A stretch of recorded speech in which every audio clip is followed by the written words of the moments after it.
Hello everyone, welcome to Anupa study facts. आज हम बात कर रहे हैं हिंदी पेडागोजी के क्वेश्चंस की। हिंदी सेक्शन शास्त्र से संबंधित महत्वपूर्ण प्रश्न के बारे में आज हम बात कर रहे हैं। ये सी टेट और एमपी टेट में आपके लिए बहुत ज़्यादा हेल्प करेगा। आज ही हमारा 10th सेशन है। इससे पहले हम 9 सेशंस डिस्कस कर चुके हैं। आई होप वो आप सभी ने देख ली होंगे। अगर नहीं देखे हैं तो देख लीजिए।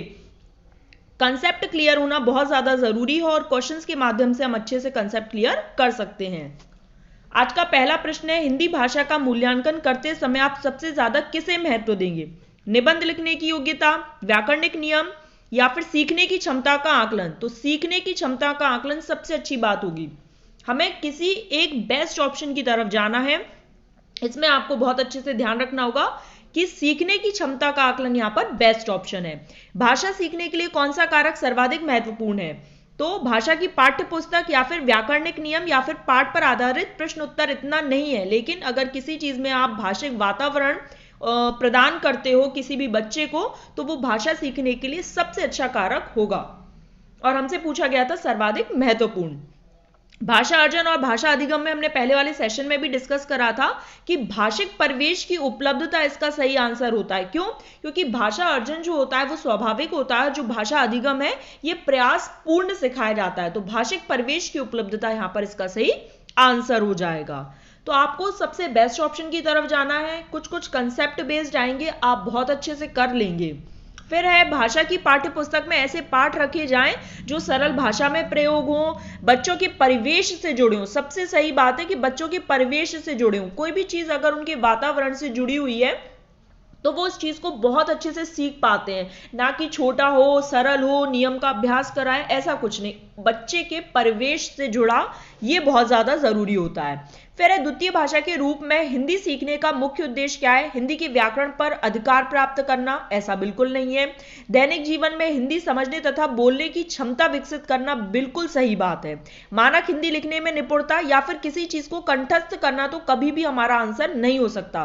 तो सेकंड ऑप्शन इसका बिल्कुल सही आंसर हो जाएगा कि दैनिक जीवन में हिंदी में समझना और बोलने की क्षमता का विकास करना। किसका संबंध बोलने के कौशल से नहीं है? शुद्ध उच्चारण, सस्वर वाचन, कविता पाठ तो है लेकिन प्रतिलिपि ये इसका नहीं है। ये लिखने से संबंधित है। तो हमारा सही आंसर प्रतिलिपि हो जाएगा। कुछ कुछ चीजें तो बहुत ज्यादा इजी आएंगी, ऐसी बात नहीं है। आप हिंदी पेडागोजी में 15 में से 12 मतलब 12 से 13 नंबर बहुत आसानी से ला सकते हैं। बस ये सेशंस देखते रहिए। भाषा कौशलों में सबसे पहले किस कौशल का विकास करना चाहिए? लेखन, वाचन, श्रवण तो आपने पढ़ा होगा। सुनना सबसे पहले आता है, लिसनिंग। LSRW आपने सुना होगा, सुनना, बोलना, पढ़ना और लिखना। तो सुनना यहां पर सही आंसर हो जाएगा हमारा। आई होप आप लोगों को ये सेशन पसंद आ रहा और समझ में भी आ रहा होगा। अच्छे मूल्यांकन की विशेषता नहीं है। वैधता, विश्वसनीयता, निदानात्मकता है, लेकिन नकारात्मकता कभी भी आंसर नहीं हो सकता। लेकिन हमसे चूंकि नहीं पूछा था इसलिए हमारा नकारात्मकता आंसर होगा। फिर बात आती है, भाषा सीखने सिखाने का उद्देश्य है अपनी बात की पुष्टि के लिए तर्क देना। ठीक है। विभिन्न स्थितियों में भाषा का प्रभावी उपयोग करना, बहुत अच्छी बात है। अपनी बात कहना सीखना, दूसरों की बात को समझना, चारों ऑप्शन सही हैं। लेकिन सेकंड ऑप्शन बहुत हद तक बिल्कुल इन तीनों को अपने ही अंदर समाये हुए कि विभिन्न स्थितियों में आप भाषा का प्रभावी उपयोग करना सीख जाएं।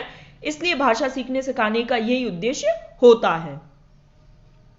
तीनों ऑप्शंस क्या है? सेकंड ऑप्शन के अंदर आ जाएंगे। फिर है, एक से अधिक भाषाओं का प्रयोग संज्ञानात्मक विकास में सहायक होता है। बिल्कुल सही बात है। संज्ञानात्मक मतलब कॉग्निटिव डेवलपमेंट, हमारे इंटेलेक्चुअल डेवलपमेंट, हमारा बुद्धि का विकास। तो एक से अधिक अगर हम भाषा का प्रयोग करते हैं तो ये हमारे संज्ञानात्मक विकास में सहायक होता है, ना कि समस्या, जटिलता, ये सब बाधक वगैरह नहीं होगा। फिर है, आगमन विधि को अन्य किस नाम से जाना जाता है? तो उदाहरण विधि। आगमन विधि में क्या होता है? पहले हम उदाहरण देते हैं, उसके बाद हम नियम पर जाते हैं। और निगमन विधि में इसके जस्ट ऑपोजिट होता है। पहले हम नियम बताते हैं और फिर हम उदाहरण की ओर जाते हैं। आगमन और निगमन विधि हम पहले भी बहुत बार डिस्कस कर चुके हैं। तो आप लोगों को अब आ जाना चाहिए कि आगमन विधि को किस अन्य नाम से जाना जाता है? उदाहरण विधि, क्योंकि यहां पर उदाहरण से नियम की ओर जाते हैं और निगमन में नियम से उदाहरण की। वह कौन सा वाचन है जो गद्य में तो प्रयोग होता है लेकिन पद्य में नहीं? तो मौन वाचन।